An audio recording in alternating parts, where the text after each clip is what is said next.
Hi అండి. అందరికీ నమస్కారం. Welcome back to my channel. ఈ వీడియోలో ఆంధ్రప్రదేశ్ రాష్ట్ర ప్రభుత్వ ఉద్యోగులు మరియు పెన్షనర్లకు ఐఆర్, పీఆర్‌సీ త్వరలోనే ప్రకటన విడుదలండి. పూర్తి సమాచారం అయితే ఇప్పుడు తెలుసుకుందాము. వీడియోని ఎక్కడే కానీ స్కిప్ చేయకుండా చివరిదాకా చూడండి. అప్పుడే ఇన్ఫర్మేషన్ పూర్తిగా అర్థమవుతుంది. వీడియో చూస్తున్న ప్రతి ఒక్కరు వీడియోకి లైక్ చేయండి ఫ్రెండ్స్. వీడియోని తోటి ఉద్యోగ పెన్షనర్ మిత్రులతో అయితే షేర్ చేయండి. కొత్తగా మన ఛానల్ చూస్తున్నవారు సబ్స్క్రైబ్ చేసుకోకుంటే వెంటనే మన ఛానల్ అయితే సబ్స్క్రైబ్ చేసుకోండి. దీని ద్వారా నేను చేసే లేటెస్ట్ వీడియోస్ అన్నీ మీ వరకు రీచ్ అవుతాయి. ఇక ఆలస్యం చేయకుండా వివరాల్లోకి అయితే వెళ్ళిపోదాము. ఫ్రెండ్స్, ఇక విషయానికి వచ్చినట్లయితే ఆంధ్రప్రదేశ్ ప్రభుత్వ ఉద్యోగులకు పీఆర్సీ, ఐఆర్ ఆలస్యం ఆందోళనలో ఉద్యోగ సంఘాలండి.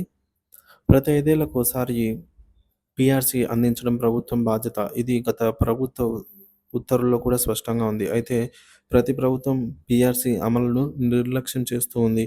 గతంలో ప్రభుత్వం 10 ఏళ్లకోసారి పీఆర్సీ విధానం అమలు చేస్తామని ప్రకటించింది. ఉద్యోగ ఉపాధ్యాయుల ని ప్రకటించే చేస్తామని ప్రకటించి ఉద్యోగ ఉపాధ్యాయుల నిరసనకైతే దారితీసింది. పీఆర్సీ అమలు ఆలస్యము, ఉద్యోగ సంఘాల ఆగ్రహం. గత ప్రభుత్వం పీఆర్సీని 10 ఏళ్లకోసారి ప్రకటిస్తామని కొత్త విధానాన్ని తీసుకురావటం ఉద్యోగ సంఘాల ఆగ్రహానికి కారణమైంది. ఉద్యోగ సంఘాలు ప్రస్తుతం సమస్యలను పక్కన పెట్టి 5 ఏళ్లకోసారి పీఆర్సీని అమలు చేయాలని అయితే కొత్త డిమాండ్‌ను వినిపించాయి. ప్రస్తుత ప్రభుత్వం ఐఆర్ ఆలస్యం చేయటం అత్యంత బాధాకరమైన అంశం. పీఆర్సీ కమిటీ ఏర్పాటైన తర్వాత సకాలంలో వేతన స్థిరీకరణ జరగాల్సి ఉంది. కానీ ఇప్పటివరకు ప్రభుత్వం ఎటువంటి నిర్ణయం తీసుకోలేదు. ఐఆర్ ఎందుకు కీలకం అంటే ఇంటీరియం రిలీఫ్ అండి. పీఆర్సీ కమిటీ నివేదిక సమర్పించే వరకు ఉద్యోగులకు మధ్యంతర వేతన పెంపు ఐఆర్ అంటాము.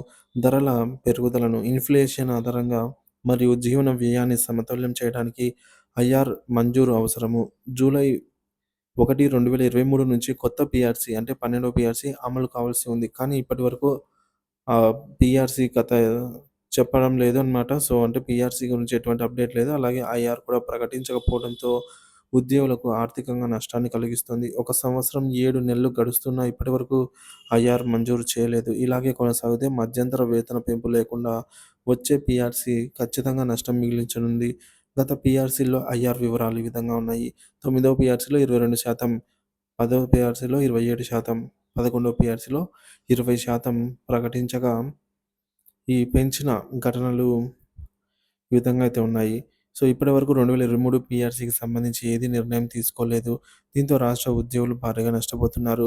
పీఆర్సీ లేకుంటే ఉద్యోగులకు కలిగే నష్టం ఈ విధంగా ఉండబోతోంది. పదవీ విరమణ దశల్లో ఉన్న ఉద్యోగులకు పెన్షన్ లెక్కింపు, గ్రాట్యుటీ, కమ్యుటేషన్ లెక్కింపు భారంగా నష్టపడనున్నారు. ఇక మధ్యంతర వేతన పెంపు లేకుంటే ద్రవ్యోల్బణాన్ని సమతౌల్యం చేయలేరు. రాబోయే పీఆర్సీ కూడా మరింత ఆలస్యమైతే తెలంగాణ మాదిరిగా పీఆర్సీ పూర్తిగా కనుమరుగయ్యే ప్రమాదమూ ఉంది. ఉద్యోగ సంఘాలు దీనికోసం ప్రణాళికాబద్ధమైన నిరసన కార్యక్రమాలను చేపట్టనున్నాయి. ఉద్యోగ సంఘాల డిమాండ్లు: పీఆర్సీ అమలును 5 ఏళ్లకోసారి తప్పనిసరిగా అమలు చేయాలి. తక్షణమే 30% ఐఆర్ మంజూరు చేయాలి. పీఆర్సీ కమిటీని పునర్నియమించి ఉద్యోగులకు న్యాయం చేయాలి. ఉద్యోగుల పదవీ విరమణపై ప్రభావం పడకుండా తగిన చర్యలు తీసుకోవాలి. పదవీ విరమణ తర్వాత పెన్షన్, గ్రాట్యుటీ లెక్కింపులో నష్టాన్ని తొలగించాలి. ప్రస్తుతం ఉద్యోగ సంఘాలు తీవ్ర అసంతృప్తితో ఉన్నాయి. ఐఆర్ మంజూరు ఆలస్యం ఉద్యోగుల భవిష్యత్తును ప్రశ్నార్థకంగా మారుస్తుంది. పీఆర్సీ అమలు ఆలస్యం చేయకుండా ప్రభుత్వం తక్షణ చర్యలు తీసుకోవాలని ఉద్యోగులు డిమాండ్ చేస్తున్నారు. ప్రభుత్వం ఉద్యోగుల ఆకాంక్షను నెరవేరుస్తుందా లేదా మరింత ఆలస్యం చేస్తుందా అనేది వేచి చూడాలి.